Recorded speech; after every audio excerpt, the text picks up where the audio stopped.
के घर में मौज मस्ती रुकनी नहीं चाहिए। प्रिंस और रानू ये क्या कर रहे हैं? बिना लहसुन प्याज का डोसा जिसमें क्या ही स्वाद था, और जीजा जी के साथ में डांस धमाका। और मेरा ऐसा करने की क्या थी वजह? तो जनता जनार्दन शुरू किया जाए। जैसे मेरी आँख खुली तो मैं सीधे छत पर चला गया जहाँ पे मेरा सनराइज हो रहा है। मैंने जल्दी से स्नान कर लिया, दूध और केला नहीं संतरा और केला खा के अपने दिन की शुरुआत की। तो जनता डोंट बी सरप्राइज, क्योंकि जब भी मैं बाहर जाता हूँ तो ऐसे ही करता हूँ। सानू भांजे को दूध पिला रहा है, भांजा दूध पी के सो गया और मैं बाहर घूमने चला आया।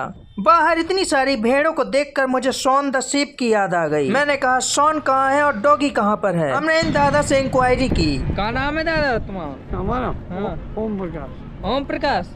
हाँ।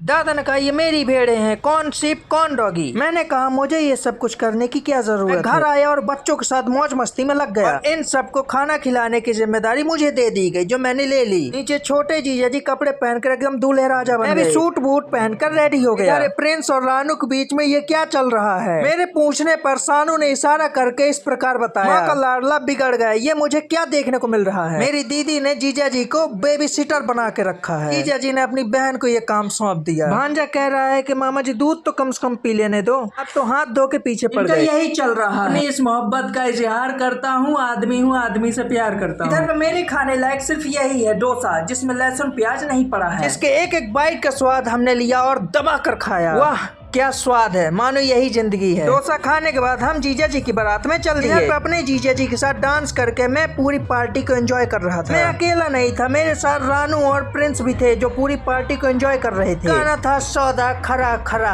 दूसरी तरफ दीदी और उनकी ननंद महक पूरी पार्टी को एंजॉय कर रहे थे। सबसे ज्यादा डांस तो जीजा जी ने किया है, और करे भी क्यों ना, उनके भाई की शादी जो है। दीदी और उनकी ननंद महक लग गई ये रहीसी है खानदानी, पीले पीले मोरे राजा मोरे। उसके बाद महक के अंदर नागिन जाग नहीं वाली थी। किसी ने म्यूजिक चेंज कर दिया।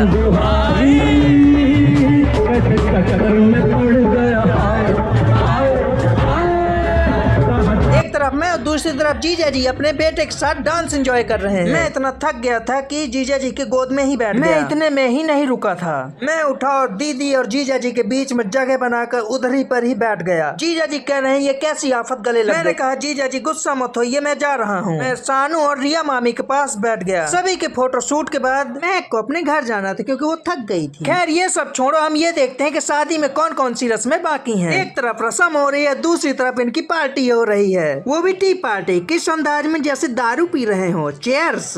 जीजा जी बोल रहे हैं कि साले साहब कुछ ज्यादा नहीं बोल रहे हो? मैंने कहा जीजा जी ये सब कुछ छोड़ो, देखो मांग कौन भर रहा है। जीजा जी ने कहा हमारे यहाँ ऐसा ही होता है। आज के लिए बस इतना ही।